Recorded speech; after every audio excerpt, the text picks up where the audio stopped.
नमस्कार मित्रों, आपका एक बार फिर स्वागत है, अभिनंदन है, वंदन है। इस समय हमारे बीच उपस्थित हैं डॉक्टर विशाल शुक्ला। जाने माने सर्जन हैं, नाक कान गला रोग विशेषज्ञ हैं।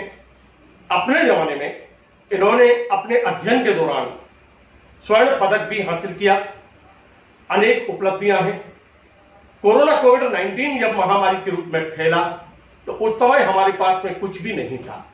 एक स्थिति ऐसी थी कि हम यह था कि अंधेरे में तीर चला रहे थे, लेकिन अपनी सूझबूझता का परिचय देते हुए जिन चिकित्सकों ने फ्रंट लाइन वर्कर के रूप में कार्य किया, उनमें एक नाम विशाल शुक्ला जी का भी सम्मिलित है।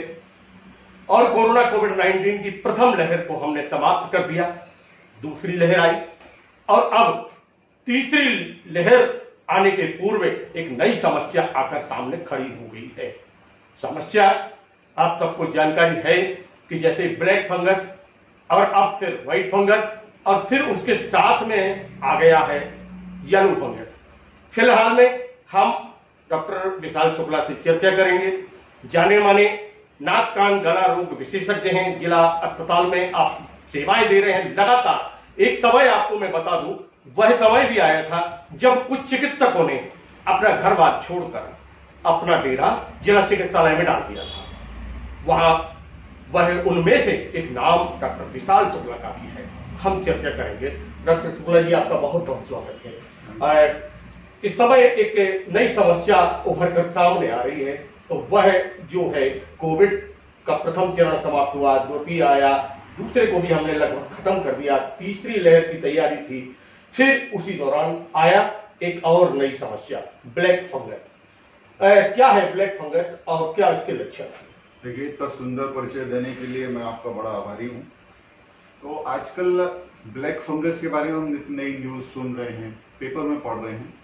तो इसके बारे में आपने एक बहुत अच्छा जो 1-to-1 हमारा इंटरव्यू सेशन रखा है, उससे हम निश्चित तौर पर लोगों को जागरूक कर पाएंगे। तो ब्लैक फंगस बेसिकली एक म्यूकर माइकोसिस, जो कि सामान्यतः हमारे वातावरण में, मिट्टी में, गमले के ऊपर, पत्तियों में, या हम जिस तकिए पर सोते हैं कई बार उसमें ऑयल लग जाता है और वहाँ भी फंगस ग्रो हो जाता है। हमारे घर की गीली बाथरूम में, ऐसे बहुत सारे सोर्स हैं, सामान्यतः यहाँ पे फंगस पाए जाते हैं, किंतु वो हमें प्रभावित नहीं कर पाते क्योंकि हमारी प्रतिरोधक क्षमता, इम्यूनिटी लेवल बहुत अच्छा है। लेकिन कोविड-19 की वजह से वो इम्यूनिटी लेवल कहीं ना कहीं डाउन होता है। सोने पे सुहागा कहें या करेला नीम चढ़ा कहें, कि उसमें डायबिटीज भी होती है। जिन लोगों को शुगर नहीं होता है, कोविड की वजह से उनको टेम्पररी डायबिटीज भी होती है। तो बढ़ा हुआ ब्लड शुगर एक बहुत अच्छा फैक्टर होता है कि फंगस उसमें ग्रोथ करे, अपने आप को हमारे शरीर के अंदर फैलाए। इसके अलावा जो ब्लैक फंगस है, म्यूकर माइकोसिस है, तो आप सामान्यतः ये कोई नई बीमारी नहीं है, ये है पुरानी ही बीमारी। चूंकि कोविड के कॉन्टेक्स्ट में ये हमें बहुत ज्यादा दिखाई दे रही है और एकदम से फ्लरिश होकर हमारे समाज में फैल रही है, इसलिए ये चर्चा का विषय है। अन्यथा पहले भी फंगल कैरेटाइटिस होता था, फंगल साइनोसाइटिस होता था, उसके भी ऑपरेशन किए जाते थे। और ये नई समस्या नहीं है, लेकिन पैनिक का वातावरण इतना है कि इसको लोग कंपेयर कर रहे हैं कि ये कोरोना जैसी ही इन्फेक्शियस होगी, लेकिन वैसी इन्फेक्शियस या कंटेजियस बीमारी नहीं है कि एक से दूसरे व्यक्ति में फैलेगी। हमारी स्वयं का जो भारतीय वातावरण है, हम इतने हाइजीनिक तरीके से अपना जीवन यापन नहीं करते हैं, ये सभी को विदित है। हर किसी में उतना एजुकेशन भी नहीं होता है। तो अब कोविड की वजह से वो एजुकेशन लेवल लगातार बढ़ रहा है। जैसे जैसे हम उस हाइजीनिक लाइफस्टाइल को अपना लेंगे, वैसे वैसे ये तमाम किस्म के इन्फेक्शन जो है धीरे धीरे अपने आप ही हमसे दूर हो जाएंगे। हमारा इम्यूनिटी लेवल अच्छा रहेगा तो हम इन चीजों से पार पा सकेंगे। दूसरी बात कि ये किन लोगों में हो रहा है, तो आपने बड़ा अच्छा सवाल किया। कोविड-19 जो है हमारा इम्यूनिटी लेवल डेफिनेटली डाउन करता है। हर वायरल इन्फेक्शन करता है, किंतु कोविड-19 में जो इम्यूनिटी लेवल है बहुत सीवियरली कंप्रोमाइज होता है। इस स्थिति में वायरल इन्फेक्शन तो एक बार ठीक भी हो जाए, लेकिन उसके बाद हमको सेकेंडरी इन्फेक्शन होना चालू हो जाता है।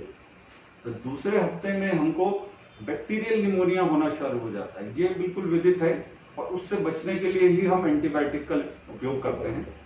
दूसरा जो इन्फ्लेमेटरी रिएक्शन होता है उससे बचने के लिए हमको मरीजों की जान बचाने के लिए स्टेरॉइड भी देना पड़ता है। कई बार व्यक्ति मर रहा होता है तो उसे दवाई का डोज इतना दिया जाता है कि कैसे भी करके हम उसकी जान तो बचा सकें। इन सब दवाओं के दुष्प्रभाव आज नहीं, थोड़ा कुछ दिन बाद ही समझ में आते हैं। यदि व्यक्ति की जान बच गई तो देखिए दोधारी तलवार है और उससे ही हमें अपना काम करना है। तो स्टीरॉइड पे जो लोग हैं जिनको लंबे समय तक आईसीयू में रुकना पड़ा, जिनको लंबे समय तक ऑक्सीजन लेनी पड़ी, या इम्यूनो कॉम्प्रोमाइज है, वो उन्हें पहले से ही डायबिटीज है, लिवर किडनी के पेशेंट हैं, टीबी के पेशेंट हैं जो कि बहुत ही कॉमन है हमारे बीच, इन सबका इम्यूनिटी लेवल पहले से ही डाउन होता है और कोविड उनकी इम्यूनिटी और गिरा देता है। ऐसे में हमारे जो वातावरण में फंगस है, सामान्यतः ये फंगस अगर आप देखेंगे तो हमारे नाक और मुंह की ओरल कैविटी में भी पाया जाता है, पड़ा रहता है, लेकिन कभी वो बीमारी के तौर पे नहीं दिखता। लेकिन इम्यूनिटी डाउन होगी इन सब में से किसी भी एक वजह से तो वो फंगस ग्रो हो जाएगा। सुना आपने जैसे कि आपकी रोग प्रतिरोधक क्षमता जो है, इम्यूनिटी पावर है, वो जैसे जैसे डाउन होगा और वैसे वैसे ये समस्या आपके लिए आपके ऊपर आक्रमण करेगी, आपको गिरफ्त में ले लेगी। और इसके लिए जो चिकित्सक आपको सलाह देते हैं उन सलाह को आपको मानना पड़ेगा। अगर नहीं मानेंगे तो समस्या निश्चित रूप से गंभीर होगी। हर प्रकार की बीमारी के संक्रमण के जो कीटाणु होते हैं वो वातावरण में निर्मित होते हैं, वातावरण में रहते हैं, लेकिन उनसे लड़ने के लिए हमारे शरीर में ईश्वर ने, प्रकृति ने एक रोग प्रतिरोधक क्षमता पहले से डेवलप बना के रखी है। लेकिन किन्हीं कारणों किसी के शरीर में ये कम हो जाती है या फिर गड़बड़ हो जाती है स्थिति, तो उसके कारण वह दूसरे जो कीटाणु होते हैं वह मनुष्य पर हावी हो जाते हैं, ऐसे व्यक्ति पर हावी हो जाते हैं और फिर उसके कारण हमारे ये समस्या पैदा हो जाती है। लगातार जो है वो स्थिति इस समय भ्रम का वातावरण बना हुआ है। जैसे आपने भ्रम को दूर करने का तो प्रयास किया, भ्रम का वातावरण इस समय बना हुआ है और आम जनमानस में ये भय है कि black fungus, white fungus, yellow fungus, Covid, अगर हम सुरक्षा रखते हैं, सुरक्षा का बचाव करते हैं तो निश्चित रूप से हमें कोई भी बीमारी हमारे ऊपर आक्रमण नहीं कर सकती। जैसे कि सुरक्षा इससे सुरक्षा के लिए आम जनमानस के लिए क्या उपाय होना चाहिए? देखिए, आम जनमानस को तो ये प्रभावित करेगा भी नहीं, करेगा उनको ही जिनको कोविड हुआ है। लेकिन बीमारी की, हमारी कोविड बीमारी की भयावहता इतनी है कि उसने लगभग अगर काउंटेड लोगों के अलावा भी छोड़ दिया जाए जिनको सिम्टम आए, जिन्होंने टेस्ट नहीं कराया, उपचार लिया, तो आज की डेट में मुझे लगता है 50% आबादी कोविड से इन्फेक्टेड हो चुकी होगी। तो इन सभी लोगों को बचाव के यही आपको संसाधन अपनाने चाहिए, लाइफस्टाइल मॉडिफिकेशन करने चाहिए कि जिनको कोविड हुआ है सबसे पहला उनको अपना रेगुलर ब्लड शुगर चेक करना चाहिए। किसी भी स्थिति में ये ब्लड शुगर लेवल 120 से 180 के बीच ही रहना चाहिए, उससे ज्यादा ना हो। यदि ज्यादा होता है तो डेफिनेटली आपको अपने फिजिशियन से, अपने डॉक्टर से संपर्क करके इंसुलिन अथवा जो हाइपोग्लाइसेमिक ड्रग्स हैं उनका प्रयोग करना पड़ेगा। दूसरा, यदि कोई पेशेंट आईसीयू से या लॉन्ग स्टे हॉस्पिटल से डिस्चार्ज हुआ है तो उसको नेजल वॉश करना चाहिए। जो हम नॉर्मल सलाइन की बोतल लगाते हैं, हम छोटी छोटी मार्केट में 100 ml की आती हैं, हम चाहें तो उनसे नेजल वॉश कर सकते हैं, उनसे कुल्ला कर सकते हैं और ऐसा हमें लगभग 2 हफ्ते तक करना चाहिए ताकि जो फंगस के इनिशियल पार्टिकल्स ग्रो होने की स्थिति में वो उसमें डिजॉल्व होकर बाहर हम कुल्ला कर दें या जलनेती या नेजल वॉश के माध्यम से उसको बाहर कर दें।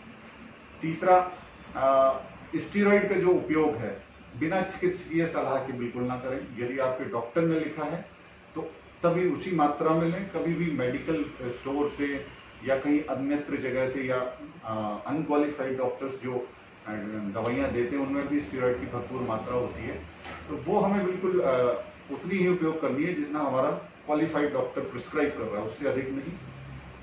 तीसरी बात, चौथी बात ये है जो कि उसके इनिशियल लक्षणों को पहचानना। तो जो हमारा रूट है फंगल इन्फेक्शन का, मैंने बताया आपको कि नाक और मुंह में वो सामान्यतः होता ही है, किंतु वह फ्लरिश हो जाता है जब हमारी इम्यूनिटी डाउन होती है। तो नाक और मुंह के जरिए ही वहां पे आपको सिम्टम आएंगे। सबसे पहला मोस्ट कॉमन रूट है हमारी नाक के जरिए। तो यदि आपको कोविड के दौरान आपकी शुगर बढ़ी हुई है, बाद में भी बढ़ी हुई है और आपको अनकंट्रोल्ड रूप में चल रही है और उस दौरान आपकी नाक बंद हो रही है, नाक से लगातार छींकें आ रही हैं, एक तरफ की नाक से लगातार पानी आ रहा है, बंद बंद नाक लग रही है आपको, इस वाले जो गाल है, इस जैसे राइट साइड है तो राइट साइड के गाल में यदि सूजन आ रही है, दर्द हो रहा है, राइट साइड की नाक के जो जड़ है, रूट बोलते हैं जिसको, इस हिस्से में दर्द हो रहा है, इसी तरफ आपकी भौहों के ऊपर वाले हिस्से में दर्द हो रहा है, सर दर्द हो रहा है, आंख में दर्द हो रहा है, डबल विजन हो गया, तो ये सब साइनोसाइटिस के लक्षण हैं। लेकिन हम कोविड के परिप्रेक्ष्य में देखें तो इस साइनोसाइटिस का एक कारण डेफिनेटली फंगस हो सकता है, और यदि ऐसा कुछ सस्पेक्टेड है तो आप अपने संबंधित डॉक्टर से मिलिए। सामान्यतः ईएनटी सर्जन इसमें आपकी मदद कर सकते हैं। इसमें एक प्राथमिक जांच होती है हमारी एंडोस्कोपी।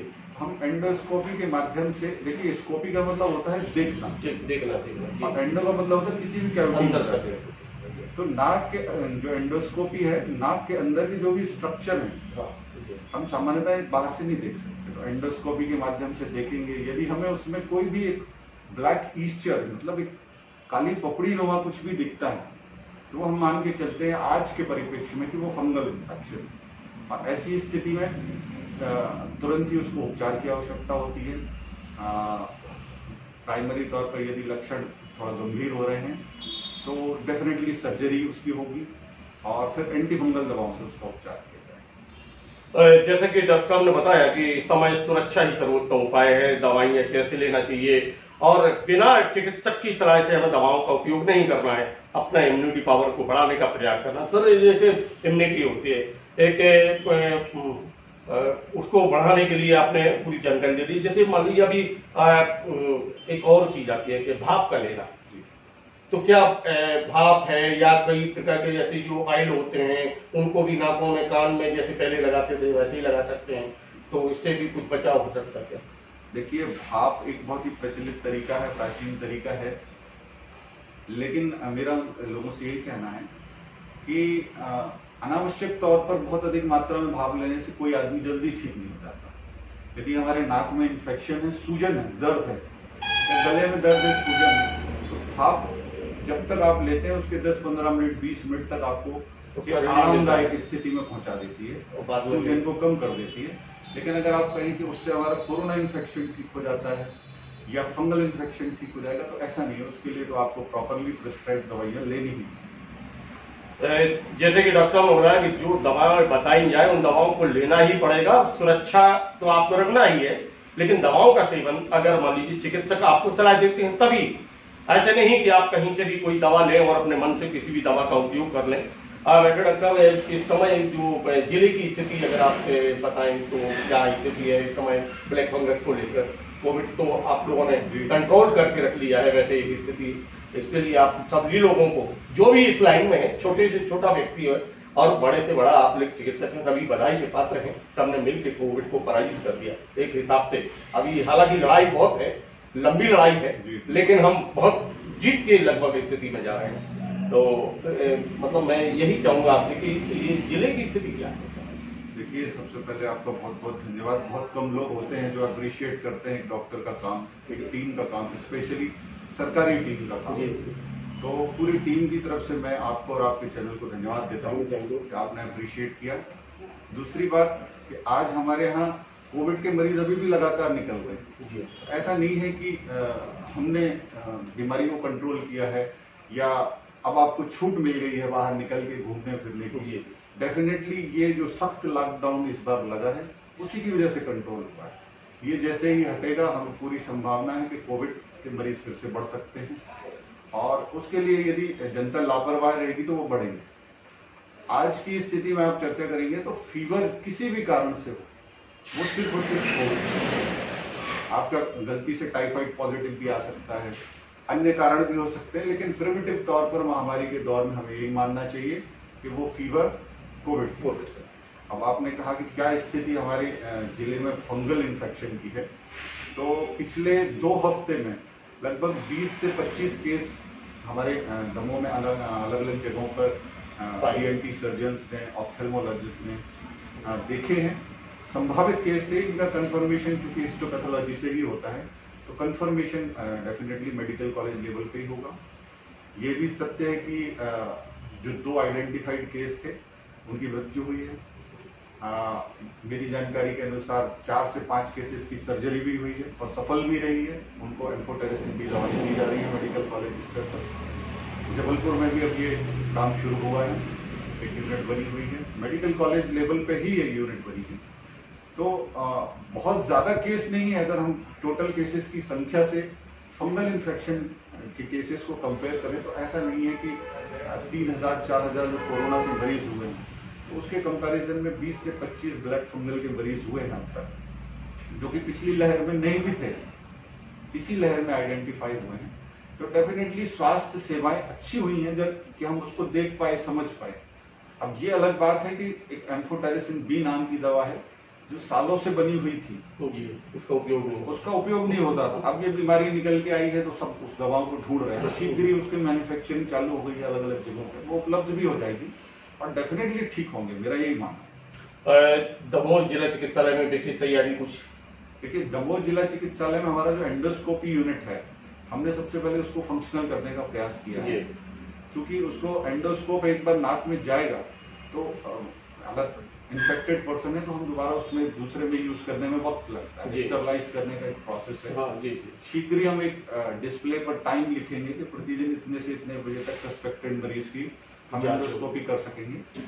और जांच ही सबसे पहला, जितनी जल्दी जांच हो जाएगी तो जितनी जल्दी बीमारी को हम पकड़ पाएंगे उतनी जल्दी इलाज का आउटकम अच्छा हो। जैसे हमने बहुत अर्ली स्टेजेस में 2-3 केस ऐसे भी पकड़े हैं, बिल्कुल बारीक पार्टिकल्स के रूप में फंगस था, उनकी सर्जरी हुई। वहां से हमको धन्यवाद फोन भी आते हैं कि आपने जल्दी टाइम मतलब उसको डायग्नोस किया। जिला अस्पताल लेवल पे जरूर, अभी चूंकि कोविड के ढेर मरीज हैं तो शासकीय गाइडलाइन के अनुसार कोई भी माइनर या मेजर सर्जिकल प्रोसेस अभी भी बंद है। जैसे ही हम लोगों को इस बारे में कोई भी गाइडलाइन प्राप्त होगी और फंगल मैनेजमेंट संबंधी कोई ट्रीटमेंट प्रोटोकॉल या ट्रेनिंग प्राप्त होती है, हम जिला स्तर पर भी इसको शुरू करेंगे। जो व्हाइट फंगस भी कोई पाया गया या कुछ ऐसे इसी से मिलता जुलता है या कुछ? जी, एक्चुअली देखिए, mucormycosis black fungus, white fungus का साइंटिफिक नेम होता है कैंडिडा अल्बिकेंस। तो ये कैंडिडा इन्फेक्शन बहुत ही कॉमन है, ओरल कैविटी में बहुत ज्यादा पाया जाता है, डायबिटिक लोगों में अक्सर हो जाता है। क्रॉनिक बेड रिडन पैरालिसिस के जो पेशेंट हैं, जो अपना मुंह भी ठीक से बंद नहीं कर रहे हैं, उनकी हाइजीन पुअर होती है, उनके मुंह में हो जाता है।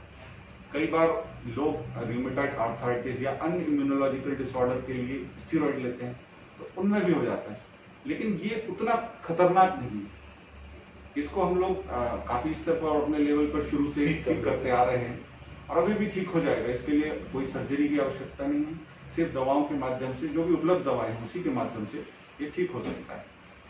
डॉक्टर साहब, एक अंतिम प्रश्न और आपसे जी। लोगों में एक वैक्सीन को लेके जो आम धारणा बनी हुई है, वैक्सीन की स्थिति जो है और जिसके चलते हम बहुत सारे लोगों को टीकाकरण में हमें व्यवधान आ रहा है जी।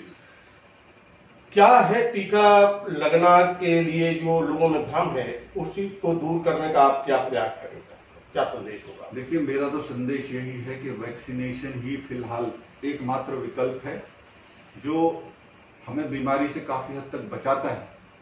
और यदि बीमार, जैसे कई लोगों का कहना है कि दोनों डोज वैक्सीन लेने के बाद भी हमको कोविड हुआ, तो अगर आप इन लोगों का डेटा निकालेंगे, इनसे बात करेंगे, तो बीमारी की गंभीरता इनमें नहीं आएगी जी। जैसे मुझे स्वयं को 2 डोज लगे, मेरे साथी डॉक्टर्स को लगे, बहुत से हेल्थ स्टाफ को लगे, लेकिन चूंकि हम इतने रिस्की एटमॉस्फेयर में काम करते हैं तो किसी को भी उस भयावह स्तर तक नहीं पहुंचा कि हमें ऑक्सीजन लगानी पड़े, हमें लंबे समय तक स्टीरॉयड लेना पड़े। निमोनिया का जो स्तर था वो माइल्ड के रूप में ही था और हम ठीक हो गए। तो मेरा सभी से अनुरोध है कि वैक्सीन एक बड़ा अच्छा उपाय है जिससे हम कम से कम अपने आप को गंभीर बीमारी होने से बचा सकते हैं। घरों से निकलना चाहिए, अपनी अज्ञानतावश यदि हम घरों में रुके हैं, हमारा नंबर आया है, हमें सुविधा सरकार आपके घर पे आके दे रही है, हमें उसका लाभ लेना चाहिए। आज की स्थिति में हमारे घर में भारतीय परिवेश में जो महिलाएं होती हैं वो सामान्यतः इग्नोर्ड होती हैं, वही सबसे ज्यादा रेजिस्टेंस दे रही हैं कि हम नहीं कराएंगे वैक्सीन, बीमारी होगी, एक दिन बुखार आएगा, 2 दिन बुखार आएगा। तो ऐसा तो फिर हमारे जो बच्चे हैं जिनका हमेशा से वैक्सीनेशन होता आ रहा है उनको भी होता है, तो उनको भी होता ही है। मानिए आपके रोटा वायरस का वैक्सीन जब लगता है तो किसी किसी को डायरिया हो जाता है, जबकि डायरिया से बचाने की ही वैक्सीन है। लेकिन एक बार हो गया तो वो उतना कभी गंभीर लेवल पे नहीं जाएगा, किसी बच्चे की जान नहीं जाएगी। मीजल्स है, चिकन पॉक्स, एक स्मॉल पॉक्स नाम की बीमारी थी जिसको बड़ी माता कहा जाता था। हम सिर्फ वैक्सीनेशन की वजह से ही उसे एरेडिकेट कर पाए, नहीं तो वो भी बहुत खतरनाक स्थिति में थी, उसके कारण भी बहुत कॉम्प्लिकेशन होते थे। तो वैक्सीनेशन बचाव जो है वो हमेशा अच्छा होता है इलाज की अपेक्षा। जैसे कि सरकार हमेशा, हमारे विभाग का नाम ही है लोक स्वास्थ्य एवं परिवार कल्याण विभाग, तो लोक स्वास्थ्य एवं परिवार कल्याण में बचाव का जितना इम्पोर्टेंस है लगभग इलाज का भी उतना ही है। लेकिन यदि आप जिस चीज से बच सकते हैं उसके लिए इलाज, हम भाप लेते हैं, हम इम्यूनो बूस्टर्स दवाइयां लेते हैं कि हमको बीमारी ना पकड़े, तो वैक्सीनेशन भी उसी कैटेगरी में। हमको डेफिनेटली जाना चाहिए, वैक्सीनेशन के लिए प्रयास करने चाहिए, और अपने घर के वृद्ध लोगों से निकल के अब यंग लोगों में आ गया है कि वैक्सीनेशन यंग में होगा। अब बच्चों में भी धीरे धीरे सरकार प्रयास कर रही है ताकि तीसरी लहर जो इसकी संभावना व्यक्त की जा रही है कि बच्चों में होगी, तो डेफिनेटली बच्चों को भी वैक्सीनेट करेंगे तो हम उन्हें गंभीर बीमारी से बचा पाएंगे। तो मित्रों, आपने सुना कि वैक्सीन लगवाना अति आवश्यक है, सुरक्षा ही सर्वोत्तम उपाय है, और वैक्सीन आपके अंदर एक्वायर्ड इम्यूनिटी का डेवलपमेंट है। डेफिनेटली इम्यूनिटी, एक्वायर्ड इम्यूनिटी, और लोगों में एक चर्चा है हार्ड इम्यूनिटी की, मतलब बहुत बड़ा संक्रमित हो जाएगा तो, लेकिन एक्वायर्ड इम्यूनिटी मतलब आपको इस संक्रमण से बचाने में एक सुरक्षा कवच उत्पन्न करता है, और भारतीय वैज्ञानिकों ने इसको बनाया है, कोई ऐसा नहीं है, और विश्व स्तर पर इसको प्रमाण मिल चुका है। जिन लोगों को वैक्सीन के दोनों डोज लगे वो ना तो बीमार गंभीर रूप से हुए हैं, ना उन्हें ऑक्सीजन की जरूरत पड़ी है, ना ही वह अतमाई काल के काल में पहुंचे हैं। इसलिए आपसे निवेदन है कि वैक्सीन अवश्य लगवाइए। और डॉक्टर विशाल शुक्ला से हमने विस्तृत जानकारी हासिल की है। एक विषय को लेकर हम आपके बीच में डॉक्टर विशाल शुक्ला ने एक जानकारी दी, और मैं बहुत बहुत धन्यवाद करता हूं डॉक्टर शुक्ला का। आपने बहुत ही ज्ञानवर्धक और सरल शब्दों में ऐसे शब्दों का इस्तेमाल किया जो आम जनमानस इस विषय को समझ सके। आपका बहुत बहुत धन्यवाद। Thank you.